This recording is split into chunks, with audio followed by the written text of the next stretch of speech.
Let us unbook the news of 25th February 2017. India-Bangladesh sign MOU for development of Sylhet. The main features of this MOU consist of 3 development projects which would be taken up in Sylhet. Indian government will provide financial aid for the construction of a 5-story kindergarten and high school building, a 6-story cleaner colony building, and for some development work in Dhup Dighipar area at a cost of around 240 million taka. The city of Sylhet is of historical importance. It's an ancient city. It was a part of the former Assam province in India. It was a focal point for 1971 Liberation War. Larger firms to hire and fire since government nod. The Labour Ministry has proposed that factories with up to 500 workers be allowed to lay off workers or shut up shops without seeking government permission in a bid to give firms flexibility in hiring and firing employees. The ministry is set to discuss the proposed Labour Code on Industrial Relations at the next meeting of Group of Ministers. At present, the factories with up to 100 workers are allowed to go in for retrenchment, layoffs, or closure without seeking government permission. This is done according to the Industrial Disputes Act 1947. There is a need to review what? There has been demands from the industry to increase the threshold limit for factories to seek permission for retrenchment from 100 workers to 500 workers. Let us see the background of it. The Labour Ministry has proposed integrating 3 labour laws: the Trade Unions Act, the Industrial Disputes Act, and Industrial Employment Standing Orders Act in a single code for industrial relations.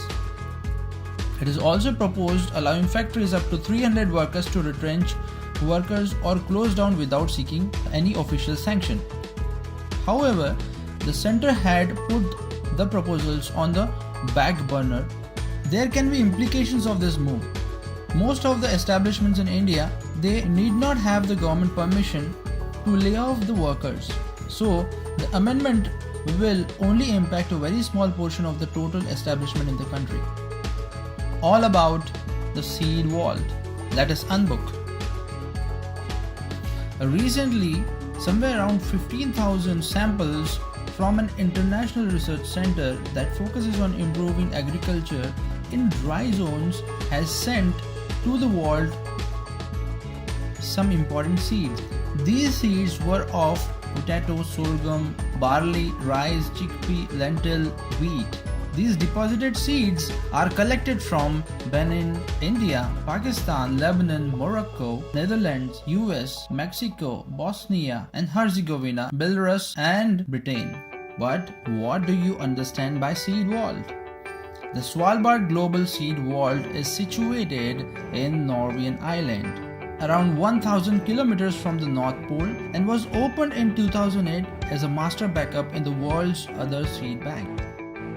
Its location is at Svalbard Archipelago between mainland Norway and North Pole. It was started by Kari Fowler in association with Consultative Group of International Agricultural Research. Its main task is to protect the duplicate samples or spare copies of seeds held in gene bank worldwide. The seed vault ensures against the loss of seeds in other gene banks during large-scale regional or global crises. Managed on the terms of tripartite agreement between Norwegian government, the Global Crop Diversity Trust, and Nordic Genetic Resource Center. The Norwegian government entirely funded the vault's construction. Storing seeds in the vault is free to end user, with Norway and the Global Crop Diversity Trust paying for operational costs. Like a money bank, depositor will retain right over the seed stored. Depositor will seal the boxes with seeds and can be withdrawn by the depositor only. Norwegian law promulgated prior to the establishment of the seed vault and intended therefore to apply more generally to research and use of genetically modified organisms in Norway, which effectively prohibits importation of genetically modified seeds and their storage in Svalbard. Central Board of Direct Taxes has clarified that the place of effective management regulations won't apply to companies and firms that have a turnover or gross receipt of less than Rs 50 crores per annum.